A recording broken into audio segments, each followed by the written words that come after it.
Ladies and gentlemen, we've seen bits and pieces of them so far tonight, but if I could get you to help me bring them all on stage at the same time, here is the cast of 22 Minutes, past and present in reverse chronological order. Please welcome Susan Kent. No, nobody told her what her cue was. Nobody told her what her cue line was. There she is. Gavin Crawford. Mark Critch. Sean Majumner, Colin Mockery, Greg Toomey, Kathy Jones, and Mary Walsh, ladies and gentlemen. Mary Walsh. Mary Walsh. Buffy St. Marie. I love that. She's a rockin' lady. I met her in an airport, by the way. Anybody here meet Buffy St. Marie before? Suckers! No. Wow. What a good-looking cast, hey? And let me tell you, they smell good too. Not as good as you guys, but they do smell good. You know, okay, so the first question I have for you guys is going to seem a bit ridiculous now after we've watched all these great clips, certainly the caliber and relevance of the show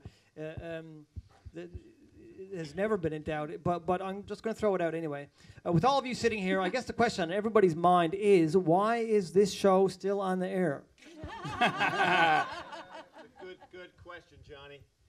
I think why the show is still on the air is because not only the show 22 years is a long time, but we have new voices coming on the show all the time, adding to the great foundation and that everyone has already laid on there. So you get a different take on the news, but also the people we make fun of is constantly changing. You get to a point where you go like, oh, Kretchen's not on the show anymore. We need Kretchen. He choked a guy. And then all of a sudden you open up the paper and there's Rob who? Rob Ford. What's he doing? And Justin Trudeau's going to run? And you can't make it up. So it takes care of itself. I feel like, I've always felt like the show is bigger than the cast. You know what I mean? Like the actual institution of the show is bigger than the cast. I always compare it to Menudo. It's the same as Menudo. Once you get too old to be on the show, you move on, and another Menudo comes in. And so this is a show that should last forever. Young fella, there's a young fella there. You could be on our show. It's just like the Canadian national hockey team. You dream big, and you could be up here getting all sweaty and putting on funny glasses when you're 17. One day you'll be ambushing the Prime Minister of Canada, Ben Mulroney Jr. It will happen. I didn't know it was still on until tonight, so that was amazing. Me too. It was a real surprise to me. But I thought it was like when you get the about cast it. of Love Boat together. Yeah. Yeah. Mary, so Rick said earlier on in his video that it was a moment where he was watching the rough cuts of one of the first shows in the first season where he thought you guys were onto something. Did you have a similar moment where you're watching something and think, we really did something good here?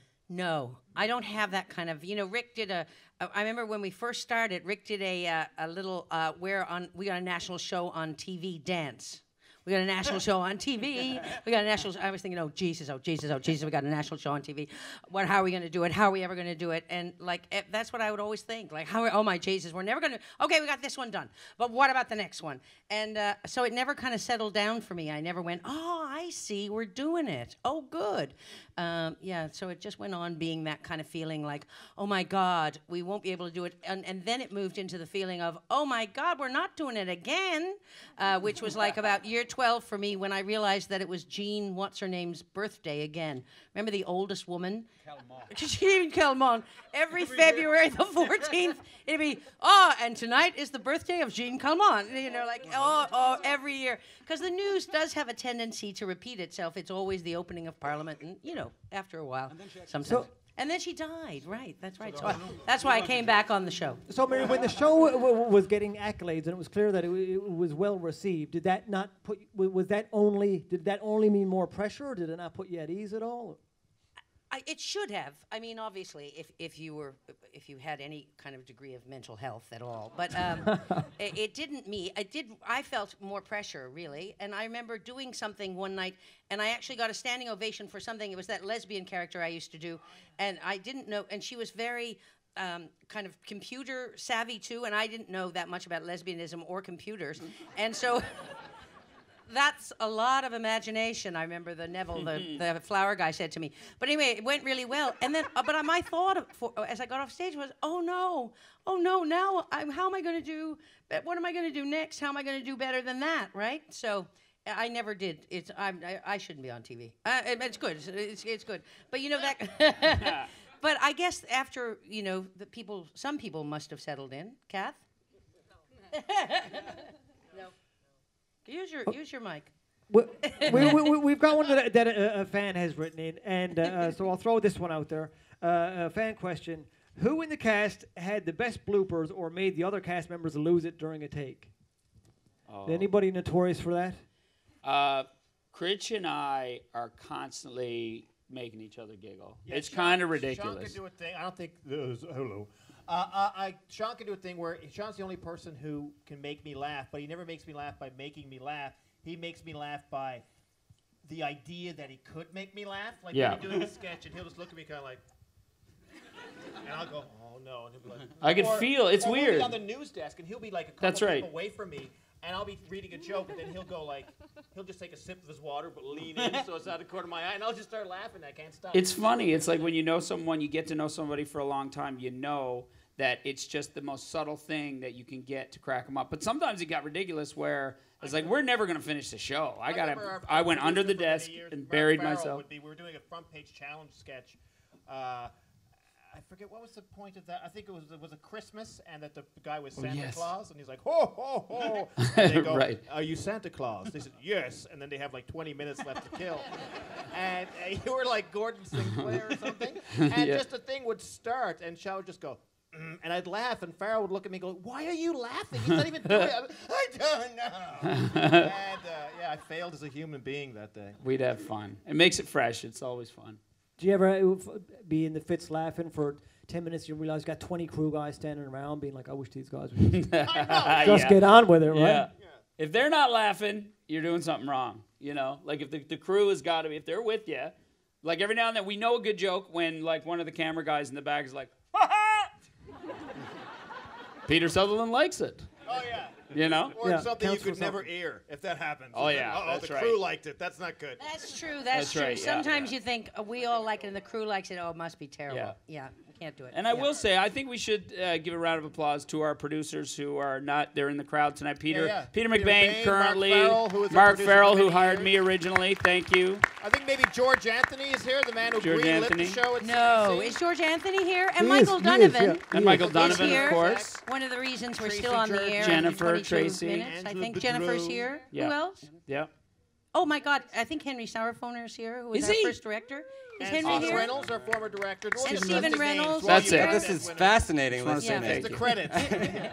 We do the credits live. Yeah. Scott McKenzie, who invented comedy in Canada, with the Maple Laughs, a show about law. Well, Toomey used to make us laugh all the first couple of years. It was like we used to do this thing. Toomey actually called it the humiliatorium, whereas Wednesday you would go in with all the producers. There were more producers than cast, and then you would have to read your stuff out to them, because the first few years we had no writers. We were just the four of us. We wrote everything. And then for a couple of years we had one writer. It was a bit of and we had one blonde wig during that period too. Don't touch the wig. But Toomey used to call it the humiliatorium, and it was really grim, because you read out your stuff, it wasn't really finished, and the producers are kind of. And other cast members would be down in the dumps because they'd be going to read their stuff, so they couldn't laugh either. So it would be completely dead. Wednesday afternoon, you just want to poison yourself or stick hot needles in your eyes just to get rid of it. But Toomey would always do something really funny, and then we'd all laugh, and it was just like, I don't know how we ever got through those first few years without himself. That was my favorite thing when I first got there, was going to the table reads just to hear Greg's sketches, because they were always so bizarre but so funny to me. Like I and if they wouldn't get picked, I would always just be like, why? But then maybe sometimes I guess the audience doesn't remember that bear, that welfare bear, that what was his name? Yeah, insane. Lazy the welfare bear. Yeah. People didn't get it. Oh man. But It was a very sad sketch. piece at the end. There is pressure in Lazy, lazy, lazy the welfare man. Go on like that. Were you the first guy that did like like the voiceover of like the guy in the who was the Little Johnny Pino. no yeah but the guy in the cave like he's given that was it Sean that did the first time? Yeah, I thought it was was doing you. Osama Oh, bin yeah, Laden. yeah. That was Yeah. actually that was a lot of fun. The guy in the cave. That's who he is. I knew right away she meant Osama bin Laden. There was an Who else angry is in a German. cave? Does anyone remember the angry German? Hitler? Yeah, he was great. He was That very guy. angry. What did he do? But Well, he he was. And I was doing your voice, and he was Yeah, saying, yeah. So I would yes, be, I'm I here would all be, week. I would be in the cave. I'd be the guy in the cave, and I'd be Osama bin Laden doing videos. We wrote one sketch one time where very offensive, and it was Osama bin Laden saying basically he was coming out and saying, "Look, I'm really sorry. Everything I've done, I've come to realize it's a bad time, and I was just feeling a little bitter and angry at you guys over there in the West, and but I've come around." And I really am sorry, and I love you guys. I think you're fabulous. And then there's a knock on the door, and it's a guy. Oh, did someone order a pizza? And I go, it's a pizza, and it had to be the U.S. military, and they kill me dead. So, whoops, bad timing. But I would do this. I would be like, basically, we shot it like this, and Greg would be on a microphone in the back, and I'd be off. I'd be like,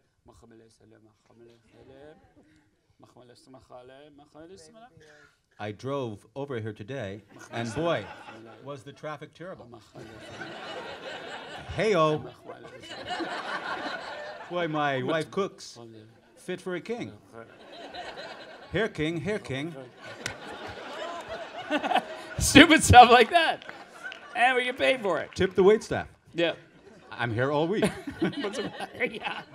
Your tax dollars at work. Colin, you, as you mentioned in your video earlier, you've been on pretty much every comedy made in Canadian television. Can you tell us what was different or special about your residency at 22 Minutes? Oh, I guess being able to create so many characters that never went further than one show.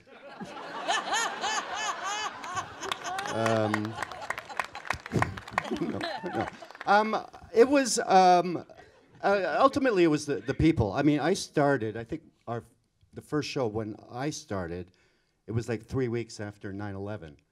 Oh, right. That was So it was, I wasn't feeling quite on top of it, and I was coming. Rick had left, so I was sort of taking his place. So there was a lot of pressure, and I'd never done political comedy or anything even close to it. It was just goofy stuff, but. Kathy, Mary, and Greg just sort of took me under the wing, and Mark Farrell and the writers really helped me through that time. And I learned so much about writing at that time, how to sort of edit, get the ideas out there quick, and not to go on and on like this answer.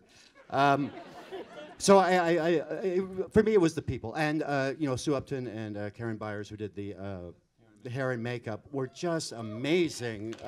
Because I don't think they had a budget. Patty Parsons, who did the And fabulous yes. costumes, all by herself, 2 million costumes a week. It was just amazing. It was almost like a high school play. Just these people with this love of this project coming together and going way above the budget.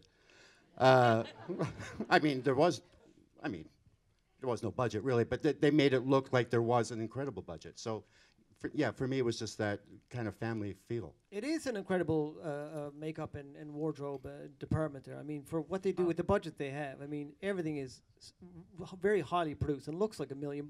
I know, because they work so hard. They're just incredible. We've worked with the best people. Of course, I'm so stunned I didn't even know, but I went back to do a show a couple of weeks ago. I just, kind of started to weep, thinking, wow, we just have the best crowd. I mean, that sounds so sucky, doesn't it? And everybody always says that. But it's just like you're just so amazed that you have all these people working, because I was tragically, when I was younger, thought I was doing all my work.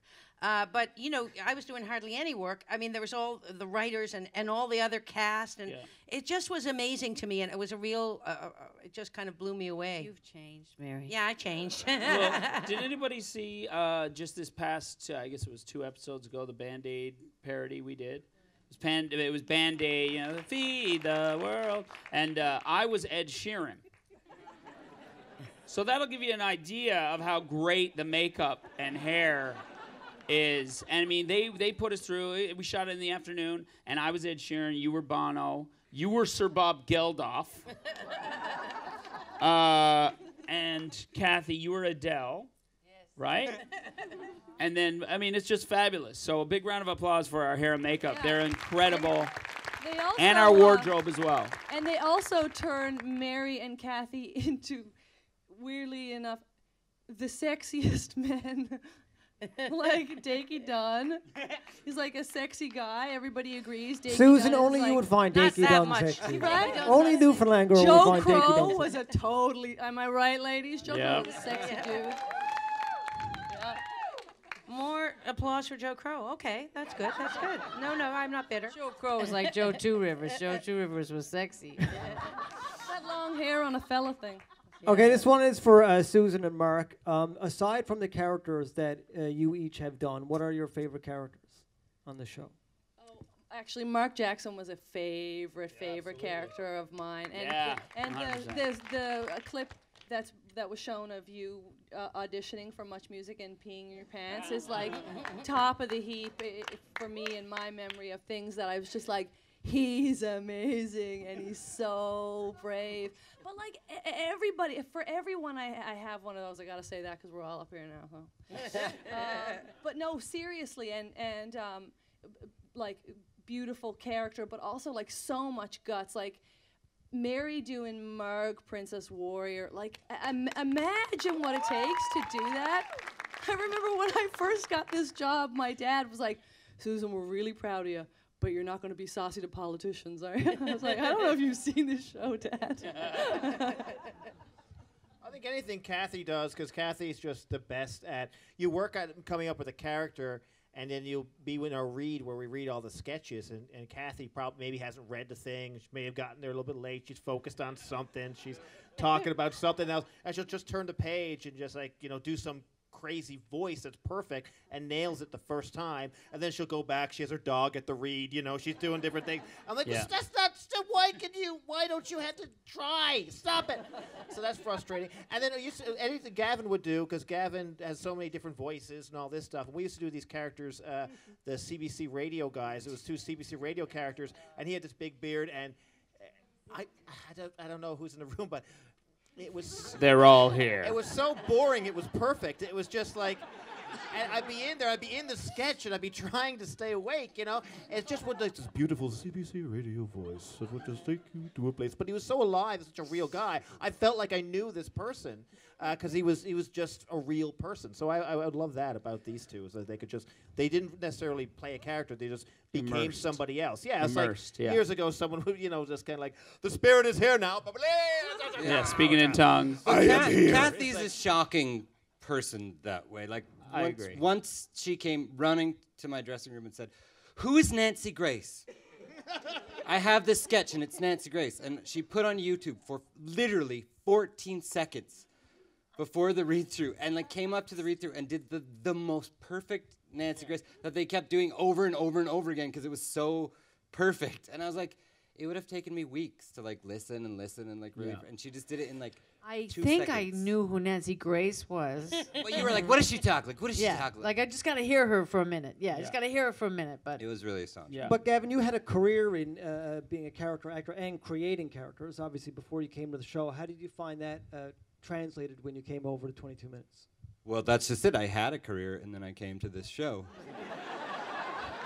And it was I found it really terrifying because I came in to fill in for Mary for 2 weeks because Mary was off, and they're like, "Can you come in and do 2 weeks on the show?" And I was like, probably not, because I don't think about politics all the time, and I don't think I'll do very well. But I didn't tell them that, so I was like, okay.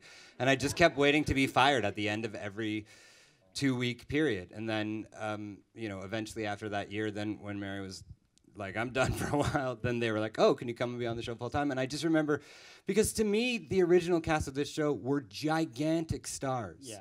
And are gigantic stars. But when it didn't, like, I had a dumb show on the Comedy Network. It wasn't the same. Like, I remember I met, like, the cast at Gemini's once, and I was like calling my mom and being like, I just met Mary Washington, Kathy Jones, I just met Kathy. She said I'm really good at characters, and I can't breathe.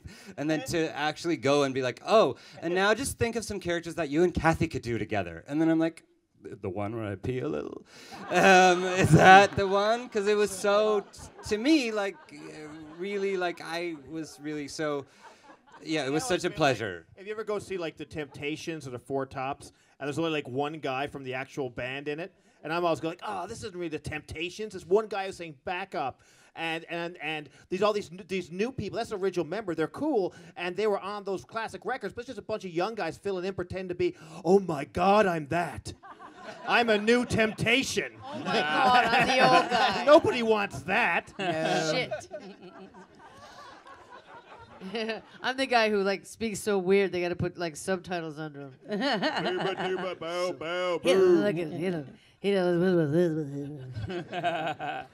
Kathy, you said earlier, when you reflect on tonight's anniversary for 22 Minutes, it's a celebration of wonderful grand band, Codco, and 22 Minutes in a way. How do you feel about that?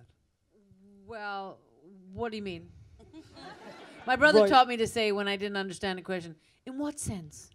In what sense? Well, like, first there was this show, Wonderful Grand Band, and then that went down to sort of become into Codco, and that sort of went on to become into 22 Minutes. Well, actually, Codco was before the Wonderful Grand Band, but it wasn't a TV show. It wasn't a TV show, yeah. But Codco The troupe. existed first. Right. So I just want to say that because history is always being rewritten. I mean, as the TV, I'm talking TV shows now. Okay, but yes, only yeah, TV yeah, shows. yeah, Okay, yeah. we're only talking about TV shows. Okay, go on. Shagya. Like, only TV shows are important. Is this a Here's what I'm trying to get at. Here's what I'm trying to get at with this question. Yeah, okay. There was Codco, the troupe, the incredibly successful, hilarious comedy troupe. Yeah. And then Wonderful Grand Band, and then we had the televised Codco. Right. Before that, it was Lorne Green's New Wilderness. Yes. That was the first one. Yeah. And it went from that. Well, before that, Let's keep going slightly backwards, around right? that time, that was when the Earth was hardening. There was an explosion of gases in the cosmos, and eventually things cooled and hardened. But Kathy, you know what I'm going at. It's sort of there's some lineage between the three projects there, and Yes, there definitely is. you don't have to say any more than that if you don't want. And then sometimes Mary answers for me. But we don't want to hear from Mary. We want to hear from you. Yeah. I want to hear from you. I'm curious about this. Every chance. I'm not joking. Every time I talk to you, I'm the witness alone. I'm a student. I'm a student of comedy. Both of you know I can't read a word. But I am. I'm a student of comedy. Okay. And when I work on this show, Yes. that's exactly how I feel. I may be in the show and I may be performing words that are written, and it's my job. But I do. I feel like But that one Menudo lives guy. in the and then moment. One doesn't like. One lives in the moment. But really, in terms of your experience of bringing all that you've brought to the show, Yes, it's it just spectacular. the truth is then one is very old, isn't one? But we weren't allowed to bring anything from Codco into this hour's 22 minutes. There was a big problem at the That's first right, that's because right. Codco was just over in '92, and so Kathy and I couldn't do Friday Night Girls, or we No. couldn't do these old ladies. We couldn't do Sammy Batten and Love Murphy. Because it was too 'Cause we'd much just like done them. Yeah. Codco. So we had to try to pretend that Codco never existed, and we were emerging like, those birds that arise every morning. Phoenix arising from the ashes of the other show. That's right. Well, Yeah. what we decided to do, basically we had Change done the name of the we'd done characters and fun. just do 'em. Yeah, we've done some fun. We've done comedy. We were lucky that we kept doing comedy on TV, and we just know that there would be a no. We just kept going, and people would. But then we decided when we did this show, we would keep everything short, and that was the big difference. We would keep our stuff short, and that's what made the show move along, and that's the difference, I think. And then we have an awesome show, but I don't see really what you're really asking. What sense? Kathy, you should go into politics. You would be great. Yes, I Yeah. shouldn't. Ask and answer. Yes, I don't Asked know. and Yeah, answered. yeah. That thanks, Jim. almost turned into a Billy Bob Thornton Gian moment there. That was good. Gian. Bringing up Gian. How to ruin a party. We're all thinking it. We're all thinking it. Is there anyone you guys want to? I mean, this sort of happened in a little impromptu session earlier in the interview, but is there anybody else that you want to acknowledge for their part in Oh, I do. 22's? One person had a very big part of me getting on the show, and that's Colin Mockery, because I was in the writer's room writing away, And Colin's plane got stuck in Las Vegas, and they came in. They said, "We need somebody else for the sketch. We're putting you on the desk." So if it wasn't for Colin Mockery being in Vegas and Air Canada, I would not be here. Thank you, Colin. Thank you for being so drunk and missing your flight. I think it is important at least for me, to thank any and all of the writers who spend Absolutely. so many really long, tough. Watching a sketch show is fun. Putting together a sketch show and writing a sketch show is 90% of the time not fun. It's stressful and it's long, and you're throwing out jokes after jokes after jokes, and people are meh, okay, and that's like really hard. And there's a lot of people that I won't name them all, but like everybody that's ever sat in that tiny smelly room and just had to like slog through away so we could look good having funny stuff to say, and we, you know, and also the people who wrote for themselves and all that kind of stuff. So the writers. The writers, absolutely, 100%. Hello, writers. Hello, writers. Thank you, guys. I remember when I first got a job as staff writer for 22 Minutes, and I thought it would be in some high-rise, glass-walled, incredible room, and a bunch of funny, smart people, you know, throwing M&Ms into each other's mouth and riffing on jokes. But it was hard. It was sort of head down, crank out 40 jokes over the next 2 hours, and then Mark Farrell would come in, and everybody's jokes got sent to the one computer, so there would be some level of anonymity. And he would just sort of read through, and about every 30th or 40th joke, he'd stop and say, "Well, I don't hate that one," and put it in the other. But there is pressure, right? There's pressure to keep cranking out good stuff every week. You guys, I mean, because you are performers who also write, you must still feel that. Oh, yeah, absolutely. And I think but like I said before, you know, the show is bigger than the cast. And I think as long as politicians keep being politicians, as long as the CBC keeps getting funded, this show should last forever, you know? I really do. So 2 more years. 2 more years. Okay, ladies and gentlemen, let's hear it for the cast of this hour's 22 Minutes. It's Thank like you, the guys. epicenter of Canadian comedies on the stage right now. Thank you, everybody, for coming tonight. Thank you. Cheers, everybody. Watch Tuesday. Watch Tuesday. Thanks again.